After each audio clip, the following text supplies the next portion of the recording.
Chapter 9. This is the end, my friend. Kat! Psst! Wake up, Kat! Mike silently shouted to his beleaguered and incapacitated companion. Somehow, we both ended up in some sort of dank basement tied to what looks like a steam pipe. The pipe was clearly weathered and worn away from years of neglect. There was an article in the paper about the massive upkeep for the Queen. Turns out the newspaper was right for once. The outer part of the pipe was covered in a grotesque forest green grime and crude black sludge. One minute we were sharing a glass of champagne in my suite, and the next moment found us detained in what seemed to be an engine room of some kind. This definitely was not part of the tour. Clap, clap, clap. Olivia Marie stepped out from behind the shadows like an exhibitionist about to pull back a trench coat in front of an unexpecting jogger. Her once pristine white uniform was covered in soot and grime. I looked down at my pants and noticed the same crud all over my body. "Oh, great. You," Mike said sarcastically. I took it she wasn't here to help. My only hope was to wake Kat up in time, and then, to be honest, this was all starting to look rather bleak. Kat slowly rose up from her slumped position. She didn't bother to make eye contact with me. She focused her gaze on the ground, like a guilty child who got caught red-handed stealing a cookie from the cookie jar. "Ooh-wee! That champagne sure had a kick to it," she said while brushing off her knees. Kat slowly regained her composure and woozily wobbled to her feet. "I thought you'd never wake up. About time, kid," Olivia said. She spoke with a succinct familiarity in her speech. She spoke as frankly as a doctor delivering bad news to an unexpecting patient. "I think your boyfriend is finally starting to put the pieces together." I looked at Kat to get a read on the increasingly dire situation. Clearly, she managed to pull the wool over my eyes. She didn't so much as glance back at me. "It's nothing personal, Mike. It's just the family business," Olivia Marie said while golf clapping like an evil villain in a retro spy movie. I couldn't help but retort her statement with a scoff and a snicker.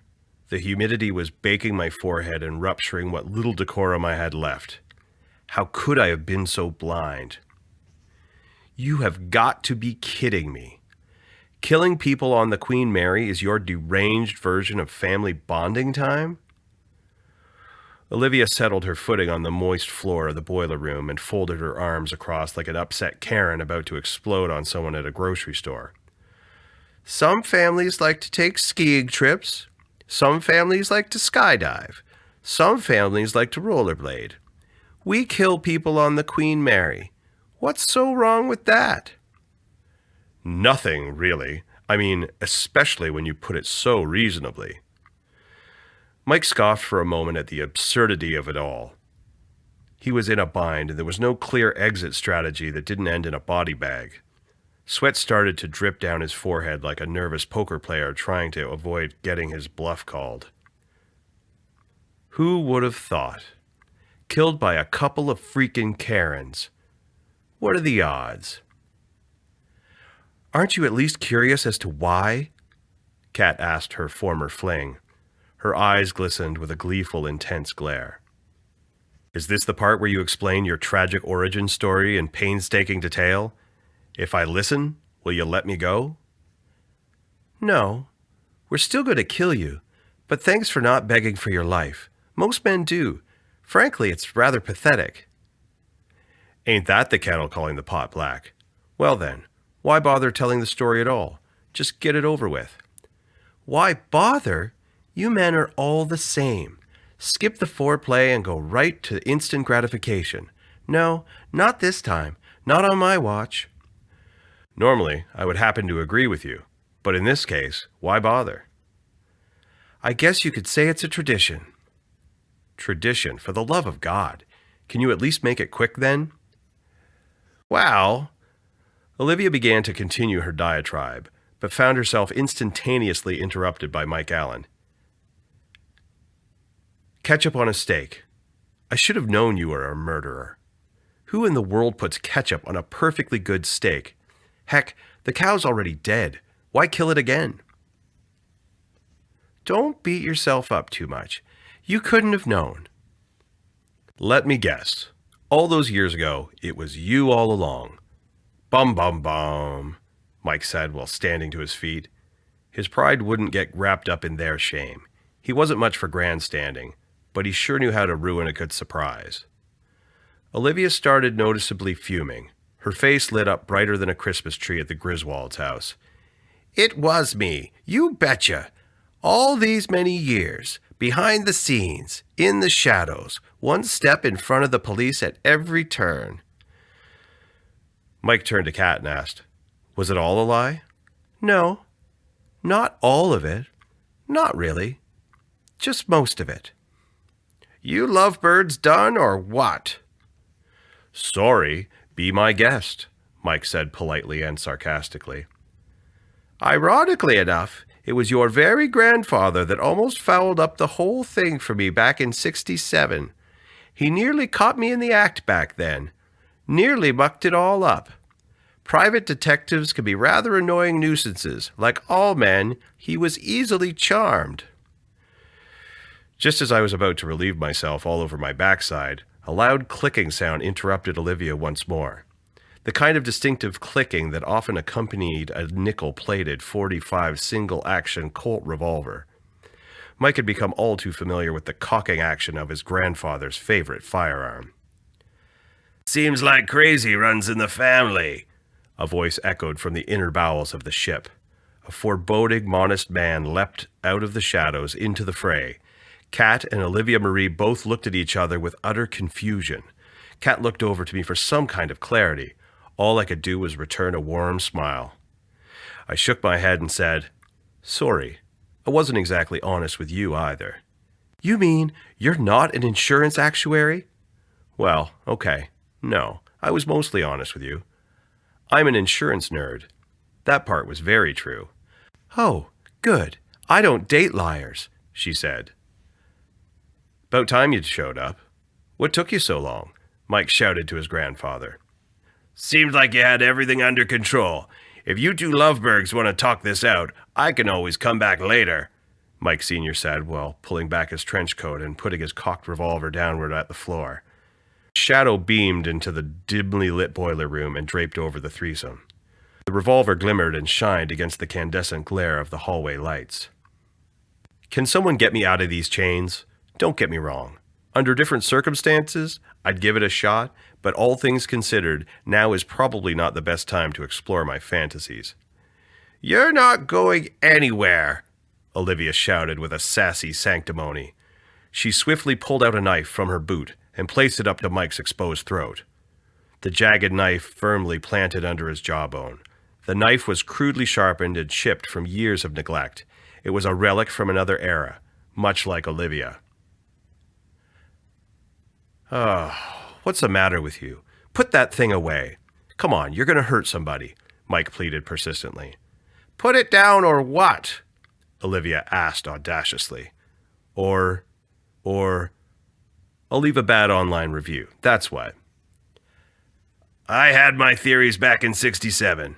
Theories that a crew member was killing passengers, but I never knew why or whom," Mike Sr. said as he tucked his revolver into his waistband.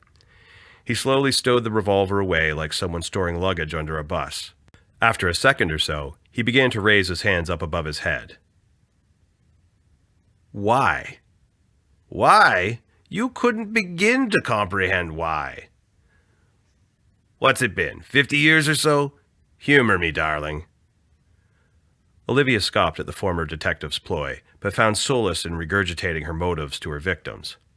"Try me," Mike repeated his request with a degree of reticence. Olivia scoffed again and said, "Imagine your grandfather working for King George, working 16 grueling hours a day to build the greatest ship the world had ever seen. A ship built out of love. A ship built out of iron, sweat, and blood. A ship that stole everything from me. A ship that bankrupted my family. A ship that robbed me of my family honor. Why, you ask? Ha! The shipmaker worked my grandfather into an early grave, that's why. This boat stole something precious from me, and now I avenge my grandfather by... Blam! In an instant, Mike Sr. drew down his revolver on Olivia Marie. Without compunction, he slammed down on the trigger like a gunslinger at high noon. His aim was severely obstructed by humidity of the boiler room. Even for an old man, a shot from that distance wasn't much of a stretch. Adrenaline steadied his hand and held the barrel true. The sound echoed and reverberated throughout the metal room corridors of the ship. Olivia feebly fell to the floor. Her breath slowed and whimpers fleeted as she writhed in pain from the gunshot wound to her kneecap. Part of me thought she would never shut up. Part of me thought I wouldn't see tomorrow. Part of me wanted to get the hell off the Queen Mary. Phew, thought she would never shut up. Subtle, Graham. Really freaking subtle. Subtlety was never our strong suit, grandson, he said while holstering his revolver back into his pants.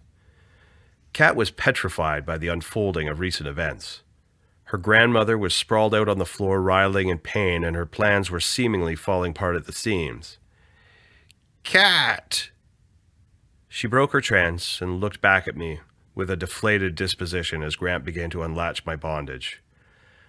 I placed my hand on her shoulder, looked deep into her eyes, and said, "We would have been great together. We could have made it. We could have been outstanding. A gentleman until the very end." A loud shriek rung out from over Mike's left shoulder. Olivia rose up like a zombie rising from the grave. She mustered every last ounce of strength and lunged at Mike with the serrated knife. To Mike's dismay, she proficiently plunged the putrid dagger into his right shoulder blade. Mike Sr. stumbled back down like a teenager falling off a skateboard after a failed kickflip.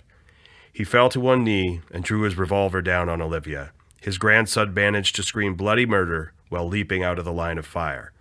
Blam, blam, blam, blam, blam.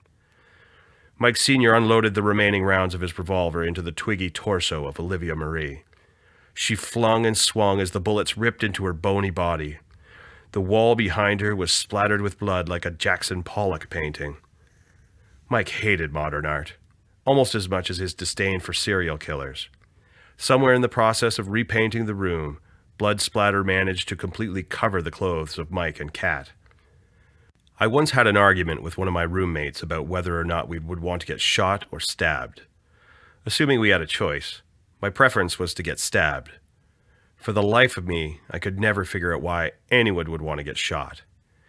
You know the kind of argument, the kind of three-drink deep elevated conversation.